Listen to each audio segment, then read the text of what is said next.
বাঙালি খানায় সবাইকে স্বাগত জানাই। আজকে আমি এখানে রান্না করব কাতলা মাছ দিয়ে বাঁধাকপি। খেতে কিন্তু অসাধারণ হয়েছিল।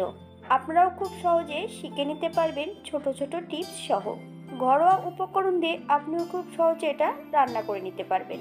তবে আমি আজকে এখানে কিভাবে কাতলা মাছ দিয়ে বাঁধাকপি রান্না করলাম চলুন সেটা একবার দেখে নেওয়া যাক ভিডিওর মাধ্যমে।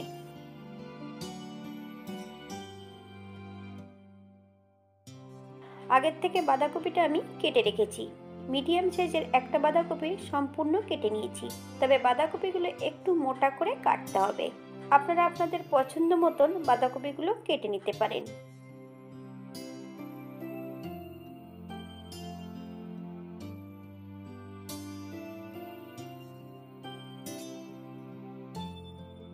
ফুটান্ত গরম জলের মধ্যে বাঁধাকপিগুলো অ্যাড করে 5 মিনিটের জন্য ঢাকা দিয়ে রেখে দেব।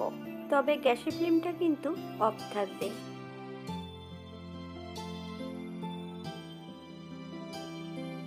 বেশ কিছুটা আলু আর একটা টমেটো। আলুগুলোকে আগের থেকে আমি কেটে পরিষ্কার করে রেখেছি। এখানে আমি 800 গ্রাম কাতলা মাছ নিয়ে নিয়েছি। তবে এতটা মাছ আমি রান্না করব না। এখান থেকে আমি অর্ধেকটা মাছ নিয়ে নেব।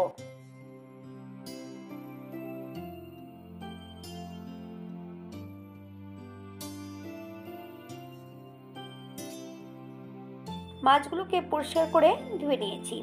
এই পর্যায়ে মাছের গায়ে হাফ চামচ লবণ আর হাফ চামচ হলুদ গুঁড়ো বেশ ভালো করে লাগিয়ে নেব। নুন হলুদ লাগিয়ে মাছগুলো রেস্টের জন্য 10 মিনিট রেখে দেব।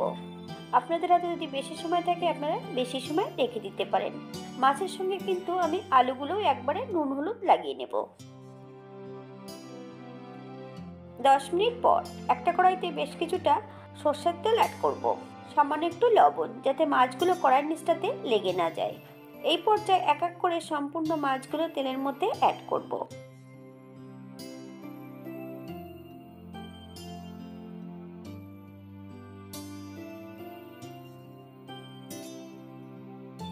উল্টিয়ে পাল্টিয়ে বেশ ভালো করে মাছগুলোকে ভেজে নিয়েছি। এই পর্যায়ে মাছগুলো তেল থেকে আমি তুলে নেব। তবে আপনারা আপনাদের পছন্দ মতন মাছগুলো ভেজে নিতে পারেন।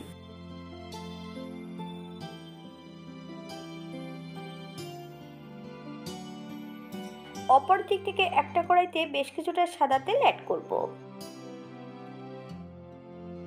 ফোড়নে রেখেছি সাদা জিরে। ফোড়ন থেকে সুগন্ধ বেরোলে নুন হলুদ লাগানো সম্পূর্ণ আলুগুলো অ্যাড করব। মিডিয়াম আঁচে বেশ ভালো করে আলুগুলো ভেজে নিতে হবে। তবে আমি এখানে আলুগুলো একটু লালচে করে ভেজে নেব। আপনারা আপনাদের পছন্দ মতন আলুগুলো ভেজে নিতে পারেন।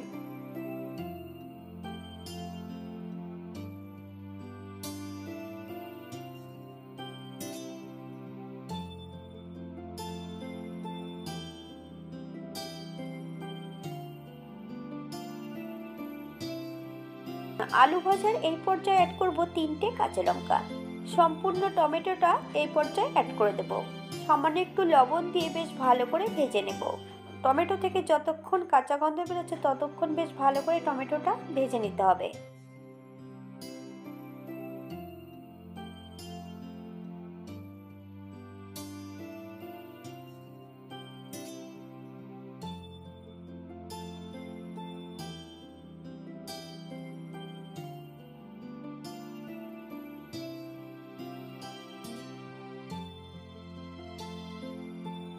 আগের থেকে বেশ কিছুটা মশলা বেটে রেখেছি। আদা, জিরে, ধনে, শুকনো লঙ্কা। এই পর্যায়ে সম্পূর্ণ মশলাটা অ্যাড করব।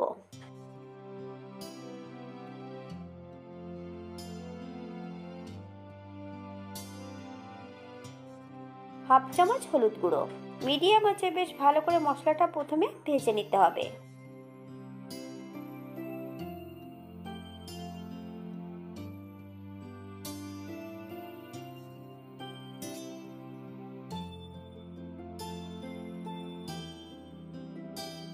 এই পর্যায়ে অ্যাড করব সামান্য একটু জল। মশলা থেকে যতক্ষণ তেল না ছাড়ছে ততক্ষণ বেশ মশলাটা ভালো করে কষিয়ে নিতে হবে।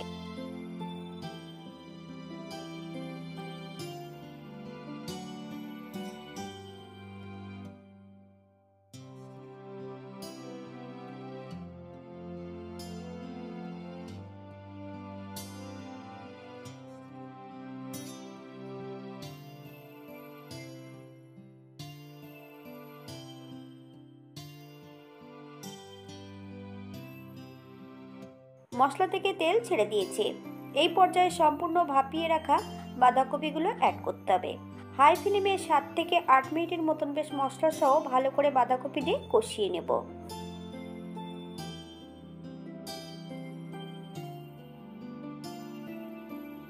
বাঙালি রান্না ঘরোয়া উপকরণ দিয়ে। আপনাদের যদি রান্নাগুলো পছন্দ হয় তাহলে চ্যানেলটি সাবস্ক্রাইব করে দিয়ে পাশে থাকবেন। পাশে থাকা বেলটি বাজিয়ে দেবেন, নইলে নিত্য নতুন রান্নার নোটিফিকেশন পাবেন না।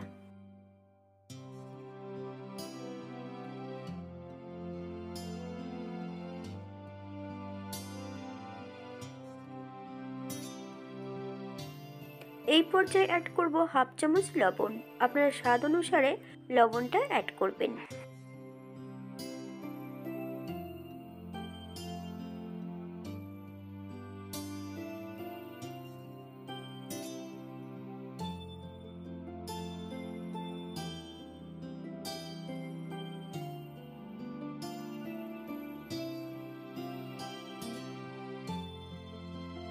এই পর্যায়ে অ্যাড করব 1 টুকরো চুই ঝাল। আপনারা যদি পছন্দ করেন তাহলে পরিমাণে বাড়িয়ে দিতে পারেন।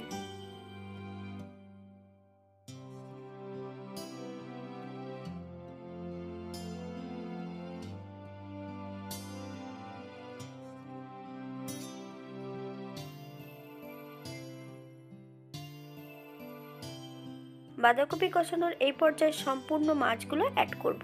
মাছ এবং বাঁধাকপি সহ বেশ ভালো করে কষিয়ে নিতে হবে। আপনারা একবার স্ক্রিনের দিকে ফলো করবেন।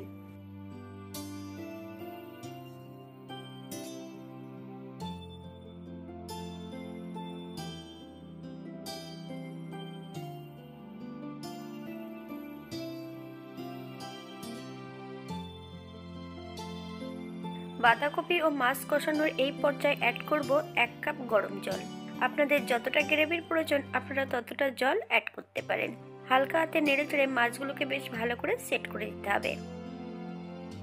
7 থেকে 8 মিনিটের মতন মিডিয়াম আঁচে ঢাকা দিয়ে রেখে দেব, যাতে মাছ আলুগুলো বেশ ভালো করে সেদ্ধ হয়ে যায়।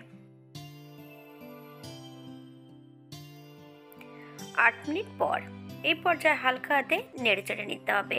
1 চামচ চিনি অ্যাড করব। আপনারা যদি পছন্দ করেন তাহলে পরিমাণে বাড়িয়ে দিতে পারেন। চিনি অ্যাড করার পর 3 থেকে 4 মিনিটের মতন মিডিয়াম আঁচে রান্না করে নিতে হবে।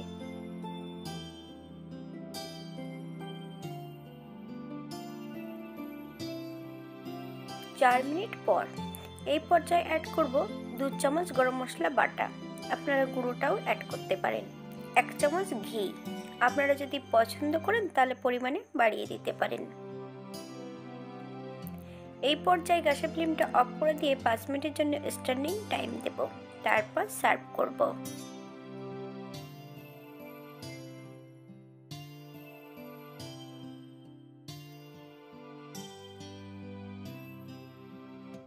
মাছগুলো তুলে পাশে সরিয়ে রাখবো। এই পর্যায়ে গরম মশলা এবং ঘি দিয়ে বেশ ভালো করে বাঁধাকপিটা নেড়েচেড়ে মিশিয়ে নিতে হবে।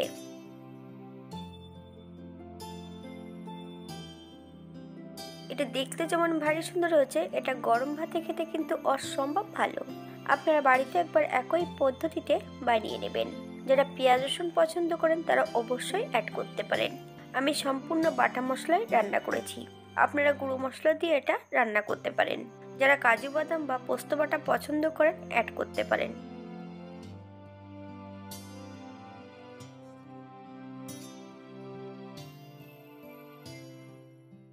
আজকের ভিডিওটি এই পর্যন্ত। সবাই সুস্থ থাকবেন, ভালো থাকবেন। অন্যদিন নতুন রেসিপি নিয়ে আপনাদের সামনে আবার আমি হাজির হব। নতুন ও পুরনো সকল বন্ধুদের অসংখ্য ধন্যবাদ ভিডিওটি দেখার জন্য। হাতে যদি সময় থাকে তাহলে একটা লাইক, কমেন্ট, শেয়ার করবেন।